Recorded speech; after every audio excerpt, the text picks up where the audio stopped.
just a bloke in a bar.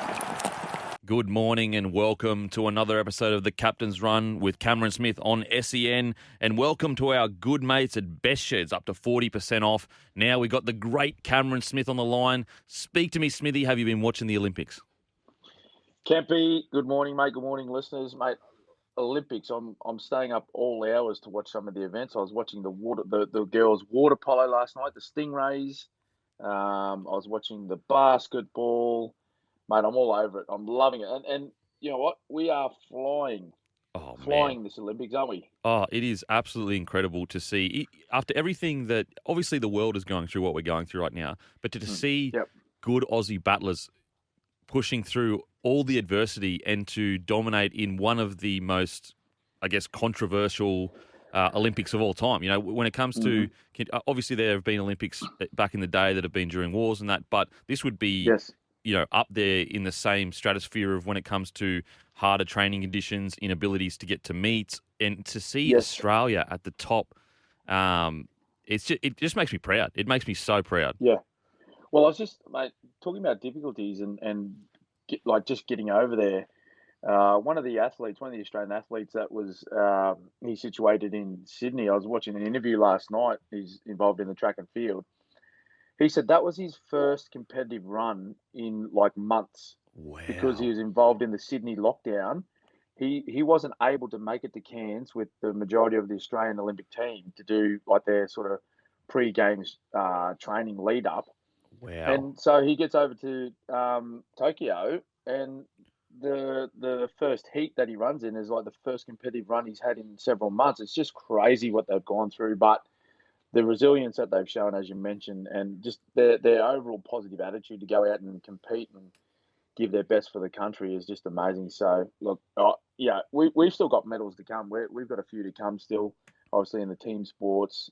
Athletics is on now where we're doing really well, but the pool, how good were we in the pool? Oh, mate. And also the Kookaburras. The Kookaburras through the finals. Oh, the boys.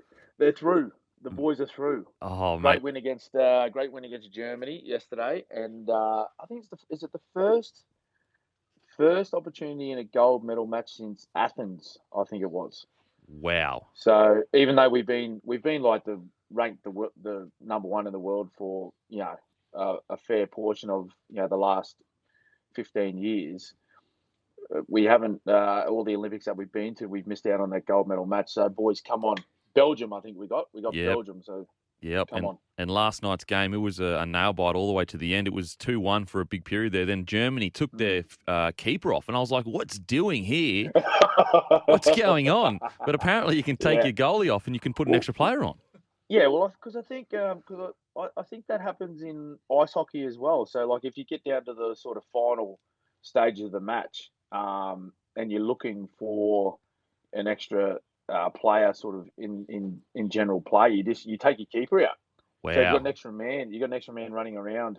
It's almost like in soccer how they send the keeper up when they got a penalty, a cross, a corner kick. Yep. And they just send all hands on deck down into the goal area. But the boys did really well. Really proud of them. Unfortunately, the girls got bundled out, but some of the mate. So let's just touch on some of the efforts. Emma McKeon. Wow. She has been the star of the game so far. 7 medals. 7 medals, which equals, I think it's the equal most at one games for a female athlete. Craziness. As we know, Ariane Titmus, 2 gold. And the rest of the swim team was just amazing. Amazing. What's been your standout? Well, my standout has been Emma McKeon. I just think that when you look at the record that she equaled for most medals ever for a female athlete, the person that she equaled was, I think it's like 1950 or something along those lines, and it was a gymnast. Wow. But the difference is that gymnast won 2 gold medals, whereas Emma has won 4. And look, don't get me wrong, medals are great. That's greater than I'll ever achieve. But we're going for gold, baby. We're going for gold. So I think that we get the record. I think that you can't get us on a technicality because you won more bronze. It's the gold. So I'm putting Emma as number 1. That's not equal to me. Emma's number 1, greatest woman in history. Aside from my missus. Yes, yes, yes. No, no. Yeah. And Mrs. Smith too. I'm you as well. But who we had Kaylee McEwen as well. Kaylee McEwen. She's a dual gold medalist out of the game. So we've just killed it in the water, and it took me back to like when I was a young fella, mate. When I was a young fella, it just like Australia just dominated the pool. They dominated the Yep. first week of the Olympics, didn't they? Oh, mate, it's honestly, it's weird because as you get older, you think, oh, you won't get caught up in that kind of pride as you did as a young kid, but it just kind of swells up when you're actually sitting there watching it. You're going far out. Like I feel like a little Mm-hmm. kid watching this. Yep, mate, it's been great. And I'll tell you what. I've been loving over the weekend. We were sitting down watching with my family. The BMX. The BMX. Logan Martin. Didn't Logan Martin taking out the gold. First Olympic Games where BMX has been an event. mm. And I'll tell you what, he's repping. I'll tell you what town he's repping, Kempy. The Oh great no. town of Logan City, my man. Oh no. The great town of Logan City. Oh, they're battlers up there. They are battlers. I'll give Yeah. you that. Went to just a little side information for our listeners. He actually attended the same school I went to, Marsden High. No way. No way. Is Yeah. he? So how old is he? Were I think you a teacher at 20. the time? He's excuse me. He's 27, mate. He's 27. So I was old news. I was long gone. You wouldn't know who I am, but I think he was actually he went through Marsden High the grade below my brother actually. So bit of a gap between my brother and I, but yeah, he's. I just spoke to my brother over the weekend. I said, mate, what about this young bloke in the BMX? He said, yeah, I went to school with him. That's I crazy. was like, what? That's This crazy. bloke, this kid he's from Logan, and he's made his way all the way over the other side of the world to ride the BMX and win gold for Australia, mate. Outstanding. Now, speaking of gold for Australia, the great Peter Bowl, the first Australian to make the 800-metre final, which is at 10:05 p.m. tonight. Make sure you tune in. What about that last 50 metres? I mean, if you didn't get up and about as an Aussie watching Peter Bowl just cruising down the track, I don't know what you're about, to be honest. How good was that? Oh, mate, outstanding. And he looked like he was cruising, didn't he? Oh, mate. Like some of the other, like looking at the other athletes, they were in pain. Yep. In pain. Like you'd see the desperation on their face in the final sort of, 40, 50 metres just trying to get to that line. But Pete, he was just, mate, he just chucked it back in fifth gear and just cruised in. He was looking around at his opponents. So I don't know, what's his chances tonight? Mate, I think he's. I think before the semis, he had a chance, but I think his performance in the semis has kind of put everyone on notice. Like, oh wow, this guy actually has a genuine chance at challenging just because he performed so well in the semi-finals. But what's interesting is I'm actually, Smithy, I've got a bit of trivia for you, a bit of Den and Kev trivia. I'm actually a national champion in 800 metres. And so really, I won an Australian title for 800 metres when I was younger. But no way. Yeah. But what's crazy is when you said that you could see all the other people hurting and you looked like he was cruising. I used to love when I was running, whether it be sprinting or longer distance, when you start to hear them hurt, it used to give me energy because I'm like, yeah, I've broken them. They're done. See you later, mate. And that's what Bowl did to the field. But I just can't wait because if he wins gold, it'll be clearly the first ever time. It's the first ever time he's in an Australian's in the grand final.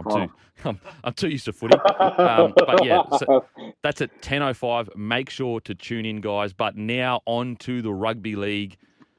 Tom Trbojevic, Smithy, have you ever now? You've seen some incredible runs, guys like Hayne, guys like Barber. You've played against them. You were part of the team that beat the Eels in 2009. That broke their run, but. Have you ever seen such a complete performance and form by a player that we're seeing with Tom Trbojevic? Well, speaking of those other guys like Jared Hayne in 09, right? So they were traveling. They were sort of traveling along okay, and then Hayne exploded like towards the back end of the year. I think he got like 7 I think it was around 7 consecutive man of the matches, right, Mm. leading up to the finals, and really put Parramatta in a position, excuse me, to really push for a premiership. Um, so that was the back end. Whereas this year, Tommy, he missed the first sort of handful of matches of the season, but then as soon as he got back on the park, mate, he is just he's been Manly's best player. I think there's probably one or two matches where he hasn't been their best player Yeah. when he's available. Where he certainly hasn't played poorly. He's played well, but other guys have probably just had more opportunities than he has. But on the weekend, like what was it? Three tries. He's ran for over 200 meters. And what he did in Origin this year was just being able to produce those type of performances, that level of performances in Origin. Um, that he would have come back to club football. I'm telling you, mate, this is how it works. He would have come back to club football, and everything would have been in slow motion for him. Yeah. Yeah. It'd just be like because he was able to perform the way he did in Origin. He'd come back to club level. He'd just like, mate, this is just a training run for me. So like for the teams that are facing Manly in the coming weeks, like I think they've been put on notice. So a good test for Tommy is certainly this week. Oh wow. Yep. When they take on the Melbourne Storm. So and sorry, not only Tommy. Like let's not just put Manly's chances of winning the premiership or even winning this week all on Tom Trbojevic. This is a really good test for the Manly Seagulls to see where they're at because they're coming up against one of the heavyweights of the competition and a team that everyone is saying is almost a certainty to be in the grand final. So if they're to go out and perform well this week, and if they are to get a win, well, that's sending a real strong message to the rest of the competition. Mate, absolutely. And don't forget to send us a text anytime, guys. 0457 736 736. This is a captain's run with Cameron Smith for best sheds. Best sheds are up to 40% cheaper. Back shortly on SEN. Welcome back to the Captain's Run with the great Cameron Smith on SEN. Don't forget to download the app if you can. Also brought to you by Bloke in a Bar, the smoothest, the crispest, the best beer in the history of mankind. Allegedly. The legal team their heads just exploded, Smithy. It just exploded. But I got a few texts here. Watching the Kookaburras last night, it's amazing to think that the Oz captain has played 372 games for Australia from John. Incredible. Hey, Smithy, what do you think the Dragons need to do to improve next season from Glenn? Well, Glenny, well, they just, I think they seemed as though they were heading in the right direction at the start of the year, didn't they, Kempy? Yeah, mate. Like, they just, they put in some really strong performances. They got into around Origin. They had a couple of guys out. Mate, I don't know. It's a really difficult one because they've had classy players there. Like every year, you look back at the Dragons squads over the years, and like they've had really classy players there, some good young talent, but they just can't seem to put consistent performances together. When they play really well, like they compete with the best sides, but then you can see them come out and they find themselves in a hole over like multiple weeks, and they play ordinary football for a month, and then all of a sudden they play well again. I don't know. I just think that just comes down to like your training and your preparation, and really getting your squad together, focused and really on the same page together on where you want to head. So, Hook Anthony Griffin, he's got a little bit of work to do there, but they certainly have a team to be able to play well and be entrenched in the top eight, not sort of being in the top eight for the first 10 weeks and then starting to falter a little bit as the season goes on. They got a footy side there that can be in the top eight for the entire season and then be there when the whips are cracking. Absolutely. I think the most disappointing thing, if I was a Dragons fan, is that I felt like for the first half of the year we were seeing an identity. The Dragons were building an identity of what they were as a team. That's right. Yep. It wasn't just a willy-nilly, oh, yeah, they got a few wins, but I don't really know what they are as a team, whereas they had this kind of grit, this edge where, they would defend their asses off. We saw the game against Parramatta where they bashed Parramatta, the power team in the comp, which is Parramatta in the middle there. Yeah. So yeah, I still think that they've got a good solid core there. Where Benny Hunt, although he's injured now and he's actually played with a broken leg and a broken arm, he's played through it, which is incredible. But Jesus. I think that him being named captain is actually really set the club in a good stead over the next few years because he's laid the foundation for what the standards are on the field really well this year, I think. Yep. And I think with a leader like that that's playing good footy, now he can say to the team, this is where we're going. You either get on board or you don't. Whereas if you don't have that direction, it's very hard to get the younger Yep. boys going the same way. Yep. Just quickly, Smithy, from Andrew. Smithy, 10-year reunion of the Battle of Brookvale. What are your memories? Andrew from Newcastle. Oh, wow. So I'll tell you what, there's been very few sort of times in my career where I've been on a footy field and I wasn't scared, but I was a little bit sort of worried about the entire situation and what was going to happen, or like whether the crowd was going to get on the field. Mate, that night at Brookvale, swear to God, I was like, I don't know how we're going to get out of here alive. Like, how are we going to get into the dressing sheds? How are we going to get out to our bus? Because what erupted on the field, like there was a huge rivalry, right, between Storm and Manly, and it built up over several years. And the incident that happened where it started with Ryan Hinchcliffe and Darcy Lussick, I believe it was. Mm. And I think there may have been a bit of a stray elbow here and there, and then a bit of a push and shove started, a couple of little short punches, and then everyone come in anyway. So Adam Blair and Glenn Stewart got put in the bin. And then, so as they were coming off, as we all know, it erupted, and both benches cleared. Like they ran on the field, everyone come running in, and I remember, like, you've played at Brookie, haven't you, Kempy? Yep. Like it's the crowd is on top of you. It's one of Mm. those old suburban grounds. The crowd is on top of you already, and once that fight broke out and the two boys were sent off, like, I just remember thinking, we still have got to play this match out. Then what? Then what? Yes. Wow. Is there gonna be mobs of people waiting for us outside? Like how? Like the security are gonna have a job on their hands here, get us into the sheds and to our bus and all that sort of stuff. But thankfully, some common sense prevailed and we were able to get away. But yeah, look, Brookie, that was certainly in the etched in the memory, and it will be until well past the times of all those great Storm teams have well and truly finished. But it's a great night, and that was the rivalry between the two sides was just, I think it was at its peak sort of around that time, where both teams, I won't lie, they disliked each other a lot. Mm. So any match that Melbourne and Manly played against each other around those times, they always had some heated moments. Oh, mate. And the thing is it's one thing to fight in the middle of the field because it's kind of cordoned off to that area. But when it kicks off near the sideline, all it takes is one fan or two fans to just either kick off in the crowd or jump that fence. And then you just don't know. You just don't know. Yep. And mate, it was so close. Like it spilled over onto the sideline, off the ground, and that's like the bench had cleared. So there was that many people involved. There was trainers in there trying to get players out of it and all that sort of stuff. And you're just like, mate, what is happening? Wow. So thankfully we got out of there alive, mate. Who do you remember who you were grabbing?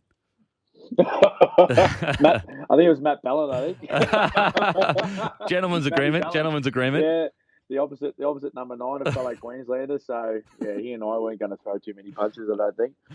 Now on to the game. Basically, it was called off last week, and then it was brought back on. Vlandis has worked tirelessly with Abdo and the executive team at the NRL to get the game back on. What were your thoughts about, I guess, when it all broke, the news, and how it all got brought back together? Do you think that are we going to be dealing with this, for another 24? Like, when is this going to end? Well, that's the question. Like I keep asking myself, Campy. Like, at what stage? And like, mate, this is way down the line from our little humble show that we have every Wednesday. But like, at what stage are we gonna look past locking everyone down?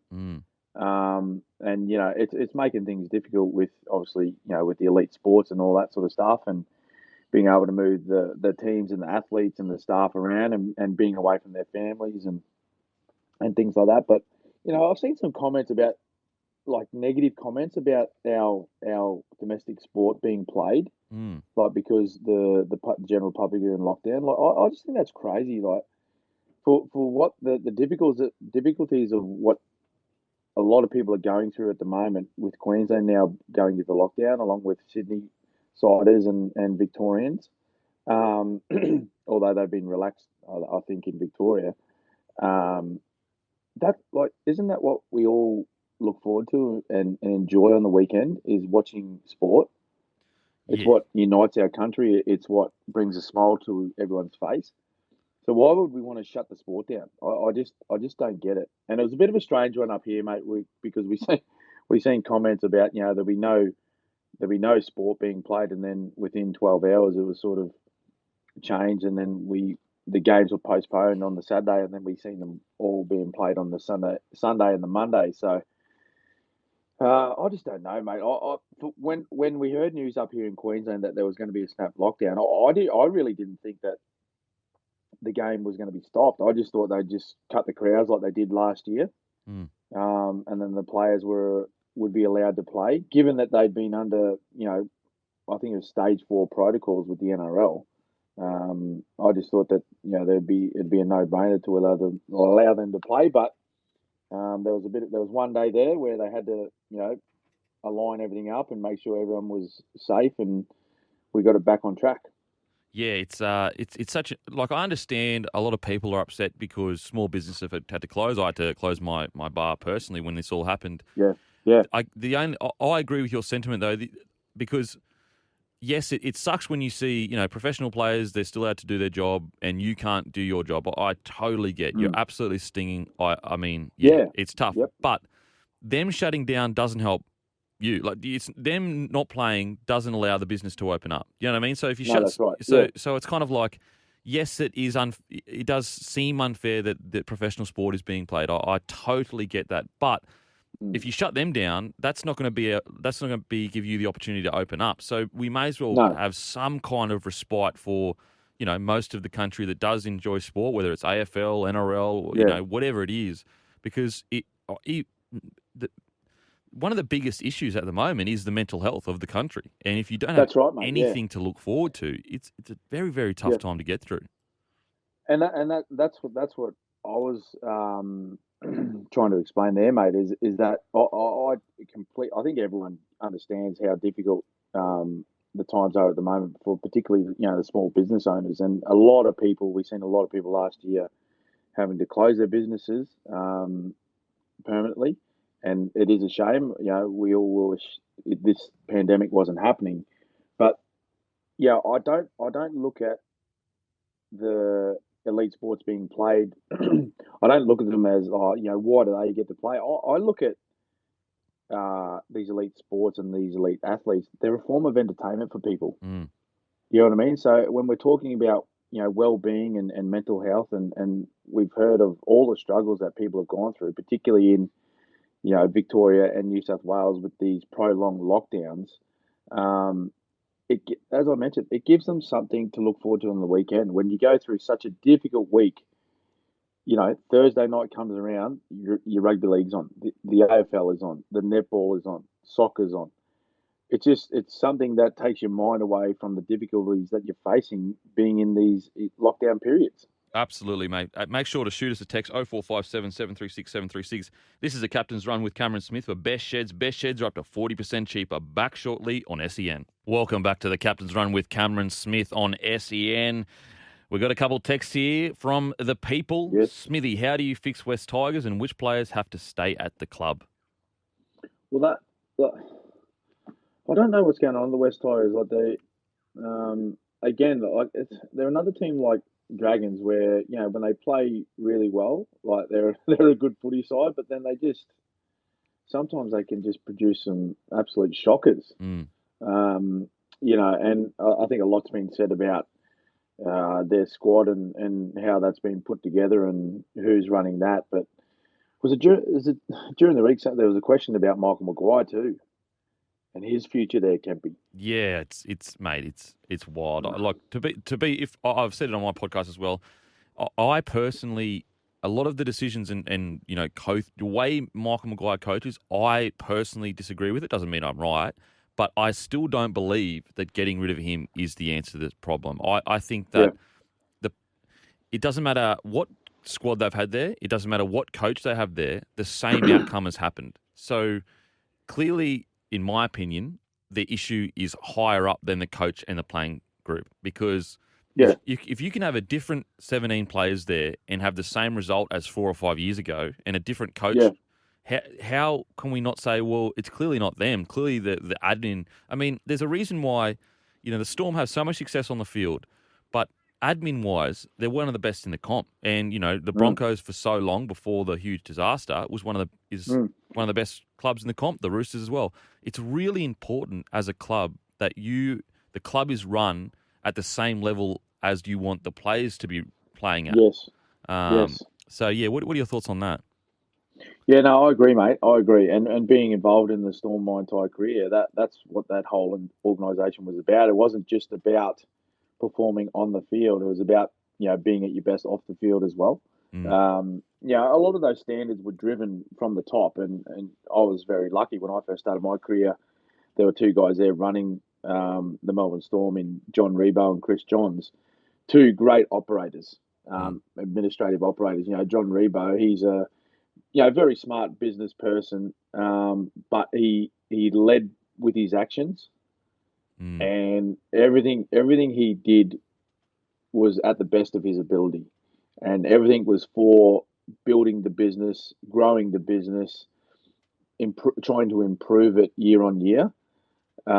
It wasn't just trying to sit back and cross his fingers and hope the team performs well, and then try to grow the business off that. It was mm. about growing the business away from the football field, but also trying to help the football department um, be in a position where they can be successful as well. So, I didn't have the opportunity to. Well, I didn't play at any other club, but that's just what I learned over my time at the Melbourne Storm. Yeah, it's really interesting, and it often doesn't get. Very rarely does a club do well on the field if the administration isn't top tier. Yeah. Very, Well, very mate, rarely. yeah. Well, and I think that's what I think Wayne Bennett made the comment, several weeks ago now, when I was talking about why these blowouts and all that sort of stuff, and I remember him saying about have a look at some of the organisations and how they're underperforming away from the field Mm, and absolutely. the environment that they're creating for their players to be in. So he's been around a long time. He knows what he's talking about. Absolutely. Now, speaking of Wayne, well, he is moving on from the Rabbitohs, but I'm sure he had a lot to do with this deal. Anthony Milford to the Rabbitohs. What do you think The about that, MILF, Smithy? The MILF. yeah, mate. You know what? As a person that is a fan of rugby league and wants to see players do well, I just want him to go down there, and I just hope he's happy with the move. And he's in and you're talking about environments. It's an environment for him which allows him to play his best. Now, I'm not saying that the Brisbane Broncos environment hasn't allowed him to do that, because we've seen him play some outstanding games of football. But I just want him. I really hope he's settled and content with the decision he's made, and just he can move on from the last few years, and he gets down there and just he starts playing the way that everyone knows he can play. Maybe let's not. We don't need to talk about salaries and who's getting paid what, but hopefully he can flick that $1 million player tag and just go out there and play without the pressure on his shoulders that I think he's had for the last few years. Mate, absolutely. And when we talk about West Tigers and environment, so a lot of people don't know this because the narrative that you would hear from people that like to be hyperbolic is, Anthony Mm. Milford hasn't played good since 2015. Well, in reality, when Wayne was still at the Broncos, 2018, guess who won Player of the Year for the Brisbane Broncos? Anthony Yeah, Milford. yeah, Guess who played for the Maroons and played pretty well? Anthony Milford. yeah.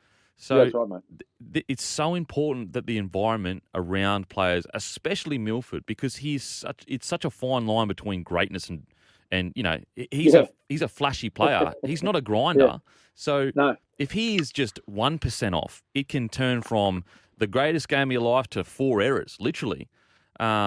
And so I think he's got plenty of footy left in him. I think that Rabbitohs would have got him for a bargain. Now, I don't see him as a partner to Cody Walker. I just don't think they complement each other enough. But I do see him as a really good 14, build his confidence back up, and then see where we go from there. Because we have to remember, he's still only 27, 28 years old. He's got a fair bit of footy left in him. Cody Walker is actually 31. So let's say in 2-3 years' time, Cody Walker decides to hang up. Milford will actually be 30 years old. And you could, if he's got his confidence back, he could step into that 6 role and then, and keep guiding another 7 through.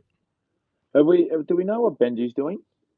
I think he is going around again, but he hasn't signed again. Is he? I think there's no confirmation on that yet. Okay. But actually, we'll speak to. We might even speak to Tristan about a bit of Milford. We'll speak about Tristan about everything because I just want to hear the man's voice. Don't forget to join the conversation 1300 0117 or text 0457 736 736. This is the Captain's Run with Cameron Smith of Best Sheds. Best Sheds are after 40% cheaper. When we come back, we catch up with the great Tristan from TopSport for the latest odds. Welcome back to the Captain's Run with Cameron Smith, but also with the man that wins my heart every day of the week when it comes to the beautiful voice of Tristan. The beautiful voice of Tristan is going to grace your ears. How are you going from Tristan from TopSport? Very good, Kempy. How about yourself? And how you going, Smithy? Mate, I tell you what, I was going okay. Now I'm going great. Well, one thing I just wanted to bring up with you guys: have you been able to sleep the last couple of days, Smithy, after the big upset in the men's badminton? I know you're a massive fan of it, but after Victor Axelsen won the gold, I think it was Monday night. I've been just waiting to discuss it with you. It was phenomenal. Mate, absolute robbery, mate. Absolute robbery. There needs to be an inquiry. No, I've been sleeping quite well because obviously following the badminton, but staying up all hours watching the Boomers and the Opals. How good's the basketball teams going, Tristo? Yeah, how good's that? We've got a big game today, 2:30. The Opals take on the USA. Obviously, a very daunting effort. We probably haven't been setting the world on fire for the girls on the basketball side of it, but we're into the knockout stages, and what better chance to get a big upset than against Team USA. So the Aussies are $11 in that match, the USA 104, and the line's 15.5. So if you think the Aussies can lift, $15.5, $1.97 or $11 if you think we can pull off one of the biggest upsets of the Olympics, which would be exciting. And then obviously the men's, how good were they last night? They also take on the Dream Team, so a bit unlucky with the draw there, but we've got to beat them at some point. So if anything, the form line, we're pretty dominant at the moment. We're still $5.50 in that game. Now, that one's set for tomorrow, Thursday, at 2:15. So it's $1.15 the Dream Team, $5.50 the Aussies, and a flat line at 12. Hopefully one, or if not both, of the Aussies can get over the top of America over the next couple of days. Mate, speak to me about the great Peter Bowl running tonight, 10:05. Tune in, people. What are the odds? What do we got here? How exciting is he? He's $8.50 third favourite, so that's to win the gold, and then just to win a medal, he's $2.30. So if you think he can get on the podium, $2.30, $8.50 to win the gold. Now the Kenyan Ferguson Rotich is $2.10 favourite, and Botswana of the second pick, Nigel Amos, $3.60. But it's a pretty open field, and we saw how it looked like he still had a little bit of gas in the tank there, as you've been talking about. I know you're better informed than anyone else, Kempy, after letting us all know you're a former national record holder or national champion. So I know how you looked at the form, and I think you've been tipping everyone into the 850. Mate, look, sometimes you just got to let the people know. You got to let the people know that you're qualified to speak about what you're speaking about. And I just thought, look, if we're going to speak about the 800, I need to let them know that I know a bit of 800 running, all right? And I think Peter Bowl, I think he's a bit of value. At $8.50, is it $8.50? That's value for me. $8.50. Yes, no, exactly. So, and I'll make sure we discuss the 800 metres every week for the next couple of weeks to get that little plug in there. So yeah, definitely, it's an exciting night for the Aussies, mate. When you've got the greatest rugby league player of all time on the other end, sometimes you got to flex your muscles when you can, just to hold a bit of space. Well, Campy, before Tristan goes, tell him about that race meet where you won 800. What else did you win, mate? Okay. No, I can't. Okay. Come on. All right. Well, I was a state champion for the 100, 200, 400, 800 cross country in the same year. So, but that was a while ago. That was a while ago. It's still in the records book. That's all it counts. I told the missus impressive. before we met. I told the missus it was last year, but so how's our bets going, Tristo? Like, have we won any money? We did. We got a last 2 weeks ago. We had our last pick and it ran a place. Unlucky second, so it was a shame. And we did get something back for the charity we're going to put towards the end of the year. We only got a couple of hundred, but I have found one for today. If the listeners want to get on, it's at Eagle Farm, and we're going to go 200 on the nose. Race 3, number 1, Aberwall, which is race 3, number 1 at Eagle Farm. It's around about the 350 quote, so we'll put it on best of the best, and hopefully if we can get a result there, we might get the kitty up to near 100. So. Up to near 1,000, should I say. But, it's second favourite in the race, and I just think in Class 3, dropping back in grade a little bit, I think it's going to be very hard to toss. Good man. Mate, thank you so much for joining Tristan, and make sure to gamble responsibly. Thanks, Bill. Whether it's same-game multi or head-to-head betting, TopSport gives you top dollar for everything AFL. Gamble responsibly. Call 1-800-858-858. Now we have the round preview. We've got a huge game on Thursday. But just before we get to that quickly, thoughts about the middle of the table, Smithy? Seventh and eighth there's literally 5 teams, I think, 4 or 5 teams all in the same amount of points. What do you think? Who's going to, I guess, put their head above the crowd? Yeah.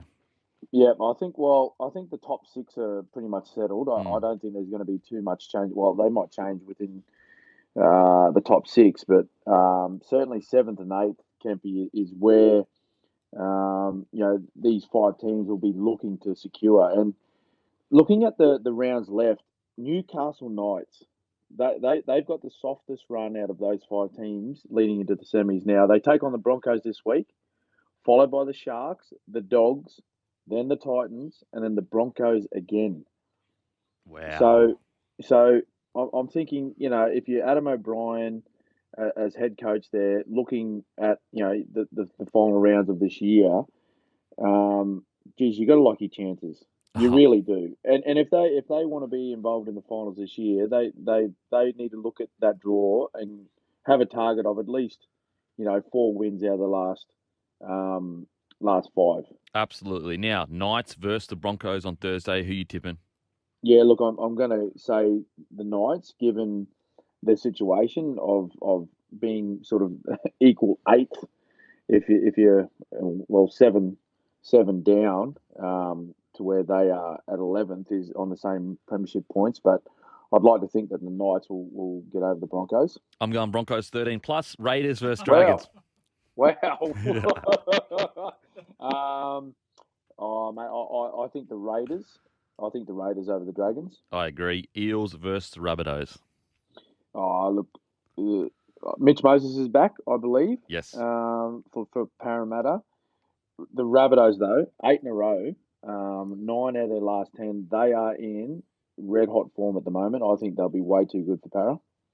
Mate, I think Rabbitohs they're doing what Wayne does best. He doesn't have that grindy long season in him, but he has these crazy runs of form where people, clubs like the Storm go, bloody hell, why? We grind all year, we win the minor premiership, and then a Wayne Bennett team comes out of nowhere and puts it to us, even though the Storm end up usually winning, but that is what Wayne usually does. Now I'm going to go the Rabbitohs, Warriors versus Sharks.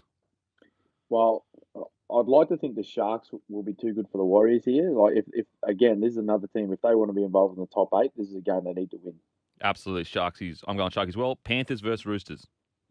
Roosters have found a little bit of form here, and Panthers still missing a few players. I think the Roosters will win this. Seagulls or Storm? Storm. You're going to go Tiger. You're going to go Tigers. Then you're going to go the Titans. Thank you all for listening. We'll see you next week. The captain's run done.